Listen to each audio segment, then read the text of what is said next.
Hello दोस्तों, कैसे हो आप सभी। स्वागत करते हैं आप सभी का यूनिवर्सिटी जे क्विज में। तो दोस्तों आज से जो है कि बिहार डीएलएड एंट्रेंस एग्जाम 2024 के लिए हम सभी एक प्रैक्टिस सेट शुरू कर रहे हैं, यानी कि आप सभी का क्लासेस शुरू हो रहा है, जो कि ये विज्ञान का यानी कि साइंस का ये प्रैक्टिस सेट रहने वाला है, जिसमें कि हम सभी फिजिक्स, केमिस्ट्री और बायो ये तीनों सेक्शन को कवर करने वाले हैं। टॉप 30 क्वेश्चन आप सभी को दिया जाएगा हर प्रैक्टिस सेट में, और डिटेल से सारा चीज़ आप सभी को कवर करवाया जाएगा। तो आप सभी अगर 2024 में एंट्रेंस एग्जाम देने वाले हैं तो आज से आप सभी क्लासेस शुरू कर दीजिए। ये क्लासेस आपका अब रेगुलर आप सभी को दिया जाएगा। देखिए यहाँ पर आपको ऑल सब्जेक्ट का तैयारी करवाया जाएगा, इसलिए क्या करना है, चैनल को सब्सक्राइब करके घंटी को प्रेस कर लेना है आप सभी को। तो चलिए शुरू करते हैं आज की सेशन को। हम सभी फ्रेंड आज की क्लास को लाइक करके आप सभी शेयर अपने दोस्तों में जरूर कर दीजिएगा। इतना सा काम आप सभी जरूर कीजिएगा।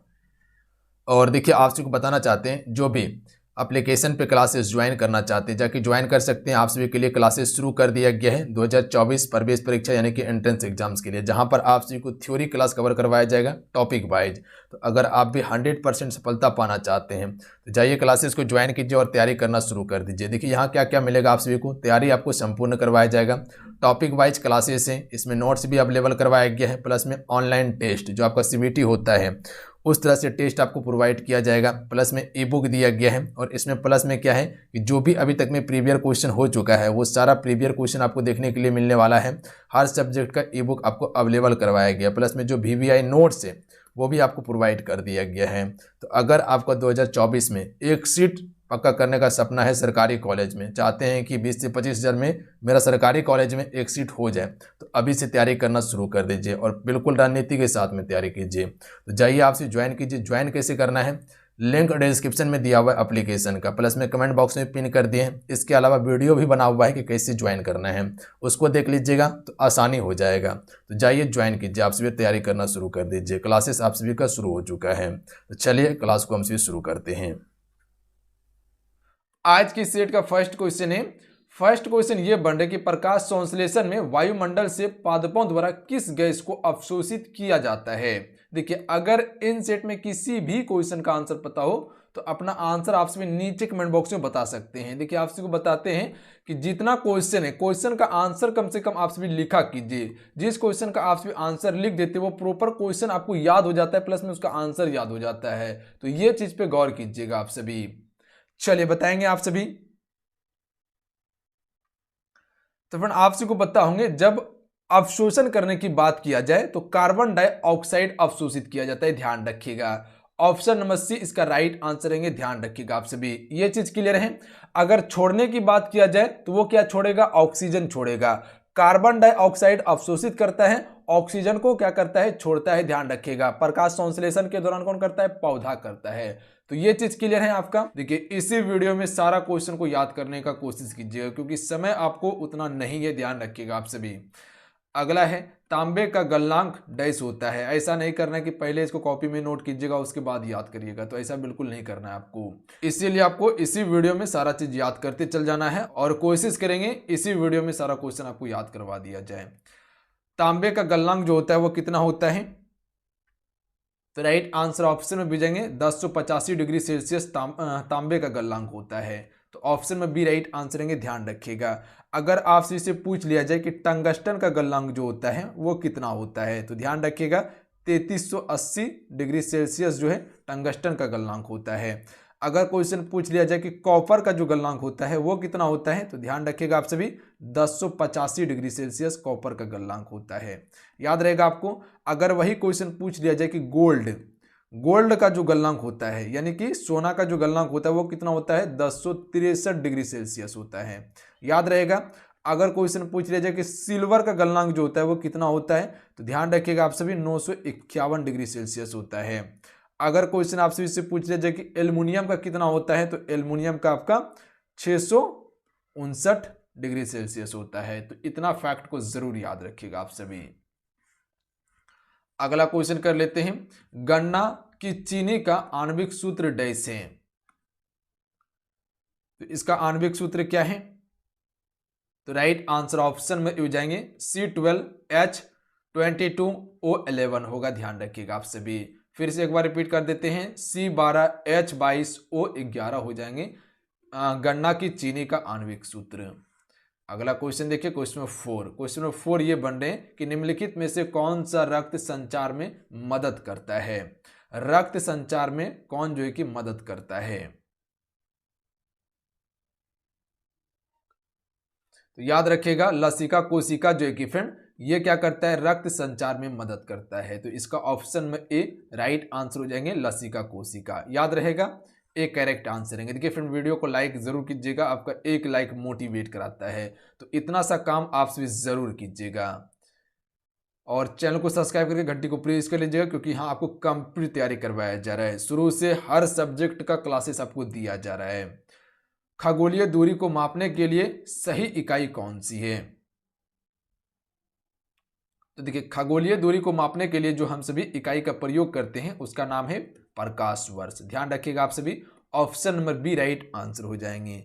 अगर यही क्वेश्चन आपसे इससे पूछ लिया जाए कि एक प्रकाश वर्ष जो होता है वो कितना होता है, तो ध्यान रखिएगा 9.416 ट्रिलियन किलोमीटर होता है। ध्यान रखिएगा 9.461 ट्रिलियन किलोमीटर होता है एक प्रकाश वर्ष बराबर। तो खगोलीय दूरी को मापने के लिए हम सभी प्रकाश वर्ष का प्रयोग करते हैं। याद रखिएगा सबसे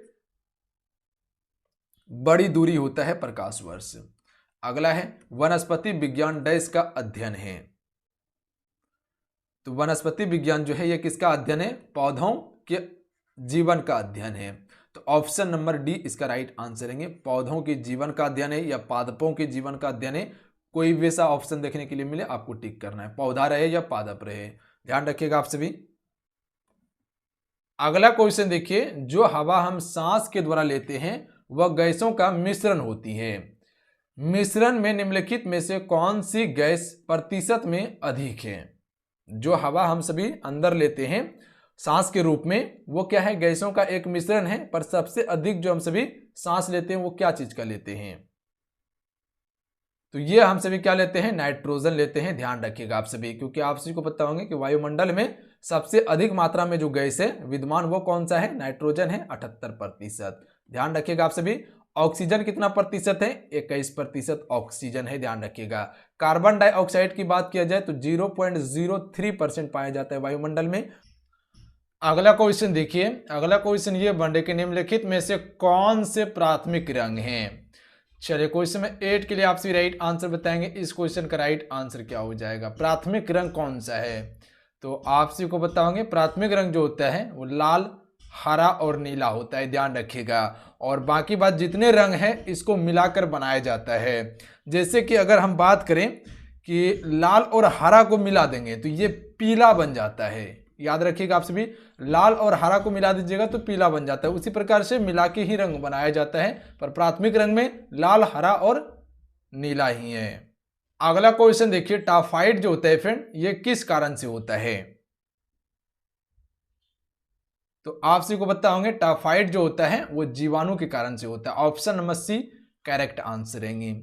याद रहेगा आप सभी को किसके कारण होता है, जीवाणु के कारण। ऑप्शन में सी राइट आंसर रहेंगे। देखिए जीवाणु के कारण से कौन कौन सा रोग होता है, तो ये चीज पे गौर कीजिएगा। जैसे हाइजा हो गया, हाइजा जीवाणु के कारण होता है। कुष्ठ रोग हो गया, ये भी जीवाणु के कारण होता है। टीबी ये भी जीवाणु के कारण होता है। प्लेग जीवाणु के कारण होता है। जैसे कि आपका पेचिस हो जाता है वो भी जीवाणु के कारण ही होता है। ध्यान रखिएगा। डिफथेरिया ये भी आपका क्या होता है, ये भी आपका जीवाणु के कारण ही होता है। ध्यान रखिएगा आप सभी। तो इतना चीज पे गौर कीजिएगा। हाइजा, कुष्ठ रोग, टीबी, प्लेग, पेचिस, डिफथेरिया ये सभी जीवाणु के कारण होने वाला रोग है। अगला क्वेश्चन देखिए, जीव विज्ञान में विषाणु की खोज किसने की थी। तो इसका right answer option number D हो जाएंगे। देमेत्र इवानोवस्की के द्वारा विषाणु की खोज की गई थी। देखिए यहां पे याद रखिएगा विषाणु के कारण कौन कौन सा रोग होता है, तो जैसे चेचक हो गया, चेचक विषाणु के कारण फैलता है। छोटी माता रोग, ध्यान रखिएगा, छोटी माता रोग, छोटी माता रोग जो होता है वो भी विषाणु के कारण ही होता है। उसके बाद पोलियो, ये भी क्या होता है आपका विषाणु के कारण ही फैलता है, पोलियो। उसके बाद रेबीज, ये भी आपका विषाणु के कारण ही फैलता है। डेंगू, ठीक है, डेंगू बुखार जो होता है, डेंगू बुखार ये भी विषाणु के कारण फैलता है। खसरा रोग जो होता है ये भी आपका विषाणु के कारण फैलता है। जुखाम जो होता है, सामान्य जुखाम जो होता है वो भी आपका विषाणु के कारण ही फैलता है। ये चीज पे गौर कीजिएगा, आप सभी याद रहेगा आप सभी को। अगला क्वेश्चन देख लीजिए।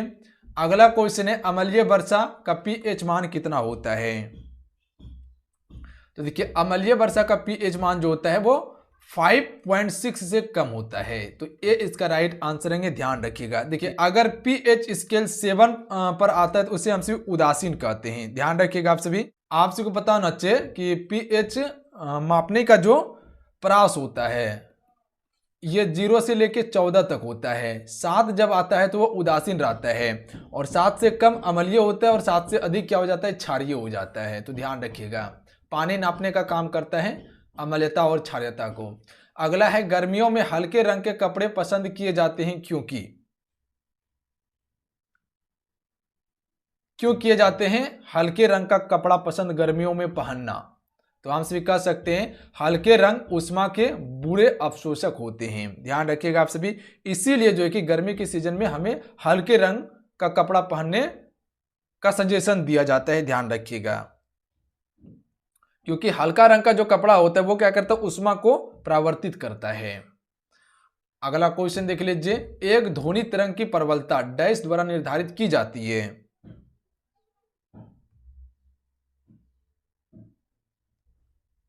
तो ये आयाम के द्वारा निर्धारित की जाती है, ध्यान रखिएगा।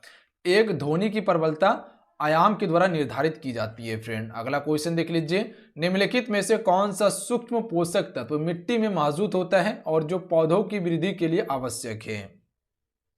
तो देखिए जो मिट्टी में पोषक तत्व मौजूद होता है और पौधों की वृद्धि के लिए आवश्यक है वो लोहा है। ऑप्शन में भी इसका राइट आंसर है, ध्यान रखिएगा आप सभी, याद रहेगा आप सभी को। अगला क्वेश्चन कर लेते हैं, क्वेश्चन 15। किस विटामिन की कमी से रतौंधी हो सकती है। तो ये तो सभी को पता होंगे कि विटामिन ए की कमी से रतौंधी होता है, और इसका रासायनिक नाम क्या है, तो रेटिनॉल इसका रासायनिक नाम है, ध्यान रखिएगा। रेटिनॉल इसका रासायनिक नाम है, रतौंधी रोग होता है। विटामिन सी की कमी से स्कोर्बी रोग होता है, ध्यान रखिएगा आप सभी, लिख देते हैं स्कोर्बी होता है। और विटामिन ई का रासायनिक नाम क्या है, तो टेकोफेरॉल, ध्यान रखिएगा आप सभी। विटामिन के का रासायनिक नाम फाइलोक्विनोन, विटामिन के का फाइलोक्विनोन, ध्यान रखिएगा आप सभी। और विटामिन सी का स्कॉर्बी एसिड। अगला क्वेश्चन देख लीजिए। वायुमंडल में कौन सी गैस प्रचुर मात्रा में उपलब्ध है। तो इससे पहले आपको बताए थे कि वायुमंडल में सबसे अधिक मात्रा में जो गैस है वो है नाइट्रोजन, कितना है 78%। इससे पहले भी आपको बता चुके थे। ऑक्सीजन कितना बताए थे, 21%। कार्बन डाइऑक्साइड क्या बताए थे आपको कि 0.03% है। इसको जरूर याद रखिएगा, मोस्ट इंपॉर्टेंट है आपके एग्जाम्स के लिए, और कई बार क्वेश्चन पूछा जा चुका है फ्रेंड, ध्यान रखिएगा आप सभी, याद रहेगा आप सभी को। अगला क्वेश्चन देख लेते हैं। अगला क्वेश्चन है न्यूक्लियर रिएक्टर में भारी जल का प्रयोग किस तरह किया जाता है। न्यूक्लियर रिएक्टर में भारी जल का प्रयोग जो किया जाता है वो किस रूप में किया जाता है, मॉडरेटर के रूप में करते हैं, ए राइट आंसर रहेंगे, क्लियर है, मॉडरेटर के रूप में करते हैं। अगला है ओरियन क्या है। इससे पहले आपको बताए थे ओरियन के बारे में कि ये एक तारामंडल है, तो ए राइट आंसर रहेंगे, ध्यान रखिएगा। ओरियन क्या है, तारामंडल है। जैसे सप्तऋषि के बारे में बताए थे वो भी क्या है, एक तारामंडल है। बाकी बात उल्का, उल्का पिंड तो आप सभी जानते ही होंगे, ग्रह के बारे में जानते होंगे। आकाशगंगा, जो कि हम सभी का आकाशगंगा का नाम क्या है, मिल्की वेब। अगला क्वेश्चन देख लीजिए। दूध से दही जमना डैश होता है। तो दूध से दही जमना जो है लैक्टोबैसिलस बैक्टीरिया के कारण जो है कि दूध से दही बनता है, ए राइट आंसर रहेंगे। अगला देख लीजिए। नमक का रासायनिक फार्मूला क्या है। कहे तो नमक का रासायनिक सूत्र क्या है, NaCl, ध्यान रखिएगा, सोडियम क्लोराइड। NaCl जो है ये नमक का रासायनिक सूत्र है, और रासायनिक नाम क्या है, सोडियम क्लोराइड, सोडियम क्लोराइड, ध्यान रखिएगा आप सभी। अगला देख लीजिए। यूरिया उर्वरक डैश है। चलिए इस क्वेश्चन का राइट आंसर बताएंगे। यूरिया उर्वरक डैसे नाइट्रोजनी है, ध्यान रखिएगा आप सभी, ए राइट आंसर रहेंगे। अगला देख लीजिए क्वेश्चन नंबर 22, प्रकाश संश्लेषण की प्रक्रिया के लिए क्या जरूरी है? प्रकाश संश्लेषण प्रक्रिया के लिए क्या क्या जरूरी होता है तब हमको ऑक्सीजन प्राप्त होता है? तो हम सभी कह सकते हैं ये सभी है। कार्बन डाइऑक्साइड और पानी होना चाहिए, सूर्य का प्रकाश भी मिलना चाहिए और क्लोरोफिल भी होना चाहिए, तभी प्रकाश संश्लेषण होता है, उसके बाद हमें ऑक्सीजन प्राप्त होता है। क्लियर है? अगला है, प्रकाश के एक स्पेक्ट्रम में कितने रंग होते हैं? तो आप सभी को बताओगे कि इंद्रधनुष में जो रंग होता है वो 7 रंग होता है। तो प्रकाश के स्पेक्ट्रम में 7 रंग ही होता है, ध्यान रखिएगा आप सभी। वो रंग का नाम क्या क्या है? तो ध्यान रखिएगा, लाल, नारंगी, पीला, हरा, नीला, इंडिगो और बैगनी होता है। तो ये कुल 7 रंग होता है फ्रेंड। अगला देख लीजिए, पोलियो किसके कारण होता है? तो पोलियो जो होता है ये वायरस के कारण फैलता है, याद रहेगा आप सभी को, पोलियो वायरस के कारण फैलता है। अगला क्वेश्चन देख लीजिए, अगला है, ऑक्सीजन की खोज किसने की? ऑक्सीजन की खोज किसने की थी? तो राइट आंसर ऑप्शन में दीजिएंगे, जोसेफ प्रिस्टली के द्वारा जो कि फ्रेंड ऑक्सीजन की खोज की गई थी। ये चीज पे याद रखिएगा। इसका रासायनिक सूत्र क्या होता है? O2 होता है। सिंबल क्या है? O इसका सिंबल है ऑक्सीजन का। इसका परमाणु भार की बात किया जाए, ऑक्सीजन का परमाणु भार कितना होता है? तो 8 होता है परमाणु भार, तो याद रखिएगा आप सभी। अगला देख लीजिए, तेजाब की बारिश क्या कारण है? तेजाब की जो बारिश होता है उसका कारण क्या है? तेजाब को हम सभी अम्लीय वर्षा भी कहते हैं, जिसके कारण से ताजमहल का रंग देखिएगा तो वो अभी क्या हो रहा है? धीरे धीरे फीका हो रहा है, यानी कि खराब होते जा रहा है। जो सफेद था वो अब थोड़ा थोड़ा दिखेगा तो पीलापन उस पर चढ़ने लगा है। तो ये किस कारण से हो रहा है? तो ध्यान रखिएगा, ये वायु प्रदूषण के कारण हो रहा है। Option number B right answer रहेंगे। और वायु प्रदूषण का मुख्य कारण क्या है? तो नाइट्रस ऑक्साइड प्लस में सल्फर डाइऑक्साइड, ये दोनों गैस मुख्य रूप से विद्यमान है वायु प्रदूषण में, ध्यान रखिएगा आप सभी। अगला क्वेश्चन देख लीजिए। अगला क्वेश्चन है, किस रंग की वस्तुएं ऊष्मा को सबसे अधिक अवशोषित करती है फ्रेंड? तो ऊष्मा को सबसे अधिक अवशोषित करने की बात किया जाए तो काले रंग का। काले रंग जो होता है ये ऊष्मा को सबसे अधिक अवशोषित कर सकता है, तो याद रखिएगा option number B right answer हो जाएंगे। क्लियर है? शरीर कंपन से डैश उत्पन्न होता है। तो जब शरीर कंपन करता है तो इससे क्या उत्पन्न होता है? ध्वनि उत्पन्न होता है, ध्यान रखिएगा आप सभी। अगर यही क्वेश्चन आपसे इसे पूछ लिया जाए कि ध्वनि जो है फ्रेंड ये एक क्या है? अनुदैर्घ्य तरंग है, ध्यान रखिएगा, कई बार क्वेश्चन भी पूछा जा चुका है, ये अनुदैर्घ्य तरंग है, तो ध्यान रखिएगा आप सभी। अगला क्वेश्चन देख लीजिए, मिट्टी में पौधे उगाने के लिए डैश का होना जरूरी है। तो मिट्टी में पौधे को उगाने के लिए क्या चीज का होना जरूरी होता है? नाइट्रोजन का। Option number C right answer रहेंगे, ध्यान रखिएगा आप सभी। क्लियर है? याद रहेगा आप सभी को। अगला क्वेश्चन कर लेते हैं, क्वेश्चन नंबर 30 है, आयोडीन की कमी से कौन सा रोग होता है? तो ए राइट आंसर रहेंगे, गोइटर होता है, ध्यान रखिएगा आप सभी, जिसे हम सभी घेंगा रोग भी कहते हैं, ध्यान रखिएगा। याद रहेगा आप सभी को, स्कॉर्बी ये विटामिन सी की कमी से, बेरी बेरी रोग विटामिन B1 की कमी से, रिकेट्स जो होता है विटामिन डी की कमी से होता है। तो चलिए आज कितना ही, आज की सेट में कुल हम सभी 30 क्वेश्चन कवर किए। आज के इस सेट का सलाह नीचे कमेंट बॉक्स में जरूर बताइएगा। तो चलिए मिलते हैं, जय हिंद वंदे मातरम, ध्यान रखिएगा, पढ़ाई करते रहिएगा। फ्रेंड वीडियो को लाइक करके आपसे शेयर अपने दोस्तों में जरूर कीजिएगा। और जो एप्लीकेशन पे क्लासेस ज्वाइन नहीं किए जरूर ज्वाइन कर लीजिए, कंप्लीट तैयारी करवाया जा रहा है मिनिमम फी में, तो आपसे ज्वाइन जरूर कर लीजिए। ज्वाइन कैसे करना है, लिंक डिस्क्रिप्शन में एप्लीकेशन का दे दिए हैं, अन्यथा प्ले स्टोर से युवा शक्ति जी के क्विज सर्च करके डाउनलोड करके एप्लीकेशन को ज्वाइन कर सकते हैं। वीडियो भी बना दिए हैं, वीडियो को देख लीजिएगा, लिंक डिस्क्रिप्शन में प्लस में कमेंट बॉक्स में पिन किया हुआ है। तो मिलते हैं, जय हिंद वंदे मातरम।